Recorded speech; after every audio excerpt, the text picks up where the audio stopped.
There's a phrase, and there's a debate about who first said it. It definitely wasn't Stephen King, but some people will tell you Stephen King because he wrote it down somewhere. It wasn't Stephen King.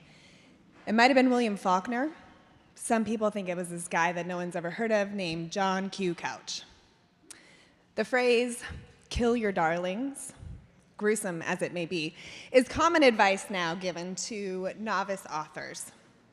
It refers to this action of eliminating beloved characters, but unnecessary characters, or beloved storylines, but unnecessary storylines, because frankly, they've got to go for the sake of the overall story.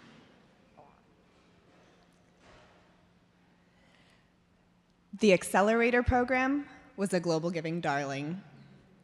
When GlobalGiving was created 20 years ago by Mari Qureshi and Dennis Whittle, two folks in the room somewhere, and some other folks in the room, Britt Lake, these folks started quickly learning that they needed to experiment with things that would incentivize donors and incentivize nonprofits. So this is the first global crowdfunding marketplace for nonprofits. And they experimented with things like campaigns and bonus funds and matching dollars and all of these things that would help get money moving in the marketplace. And it started to work. And then they consolidated all this learning into this accelerator program where 4 times a year, organizations would come together in a cohort and participate in a campaign where they would raise hundreds of thousands of dollars collectively. And it made sense, and it was working. It was working for nonprofits. They were getting new donors, and it was working for GlobalGiving because we were getting the fees from these donations, and so that was helping us cover the cost of vetting these organizations and helping us keep our own organization afloat. We got a lot of really good feedback. This is feedback from people who are able to participate. Someone here says, "I learned more about fundraising in these 3 weeks than I ever have over the last 7 years." We got tons of this great feedback from people who participated. Even if they didn't succeed the first time, even if they didn't meet their fundraising goals, they participated again because if they succeeded, then they could join GlobalGiving and be part of it. But we got some negative feedback too. You see, the accelerator had this goal where you had to raise $5,000 from 40 donors in a short period of time. It was something that everyone in the cohort participated in because we had learned that organizations learn best just by doing. But this person here said that treating organizations the same, irrespective of the leader's geography and capacity, is kind of unfair. And he wasn't the only person who thought that.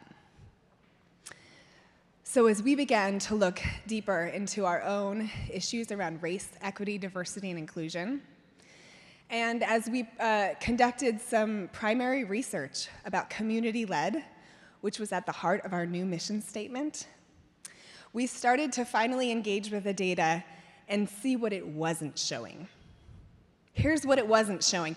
It wasn't showing that the types of organizations we wanted to serve, those community-led organizations, that they were even able to actually succeed. What it showed was that we were enabling the organizations with access to things like American donors with American credit cards. The people who already had that power, they were able to succeed. Folks who had access to maybe an American Peace Corps volunteer or somebody who could run their program, they were able to succeed. We saw that US-based organizations were succeeding at twice the rate of international organizations, and that wasn't what we wanted to see. We saw that organizations who posted projects on the GlobalGiving website were only succeeding at about 5 to 15% of them were able to succeed with meeting their fundraising goals.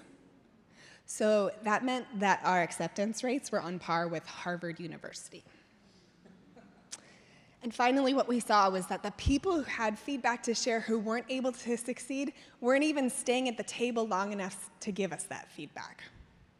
So we had to bring together all of this great positive reviews that we were getting from participants and reconcile it with what we weren't hearing and what we weren't seeing. And so the decision was clear. We had to end it. Look, we were getting really good at iterating and tweaking and saying, okay, if we can just do this, it'll be more fair, and if we do this, it'll be more easy. And look, the program really improved through iterations and tweaking. But it wasn't getting us fast enough or far enough towards our mission, our bold mission of transforming aid and philanthropy to accelerate community-led change. So we burned it down. We burned it down, and instead of creating something new in its place, we said, what if we ask the people who are most affected by this work to create the thing themselves? So, this was the first of one of our many experiments in radically sharing power.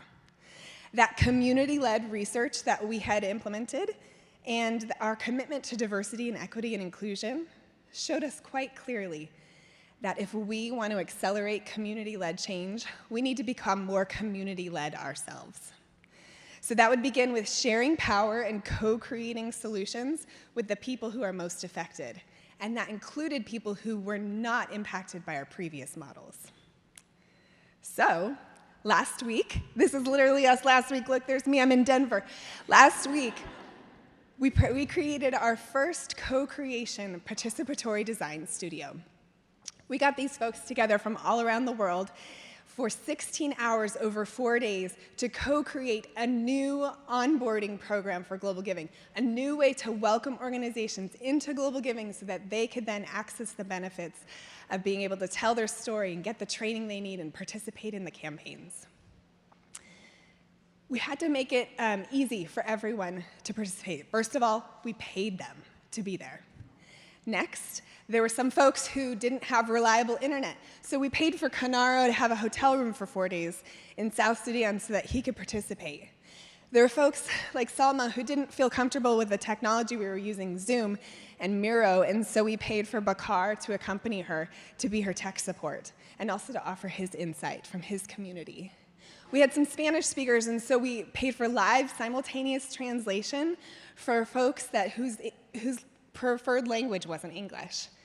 And we started at 6 a.m. my time so that we could be more respectful of folks, of Yolanda here who was participating from Indonesia. And so these are the ways that we made it possible for people to participate. And most importantly, we made a commitment even before we ran the sessions or knew the outcomes. We made a commitment to implementing the result at GlobalGiving. Okay, so we learned a lot over 4 days. We went through the entire participatory process with them. We started out with empathizing and worked together to define the program. Then we ideated and brainstormed together. They even got to a place where they prototyped solutions and then critiqued them. We brought staff in to ask more questions and for them to iterate and finally get to a prototype solution. This is a screenshot of the Miro board from day 2. These are all the ideas that are forming here, and people are voting, and look at these speed sketching, people taking pictures with their phones and sending them up there.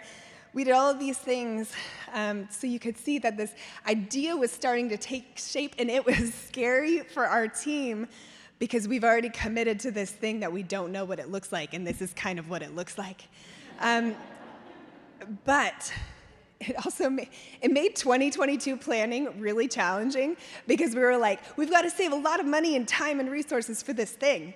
That looks like, it's going to look something like this. We don't know exactly what it's going to be, but we have to commit to doing it. And so that's what we did. And so, you know, it was really resource intensive, and it was scary for our team to do this. And we did it anyway because we're committed to sharing power with the people we seek to serve. And so for us, going beyond feedback meant not just listening to our participants and not just looking at positive outcomes. It meant learning more about those folks who weren't able to participate at all. It meant comparing the outcomes that we saw with the boldness of the mission that we seek to achieve. It meant knowing when iterating and improving in a slow, steady rate just isn't enough. It meant knowing when to kill our darling so that together we could co-create something that was better for everyone. Thanks.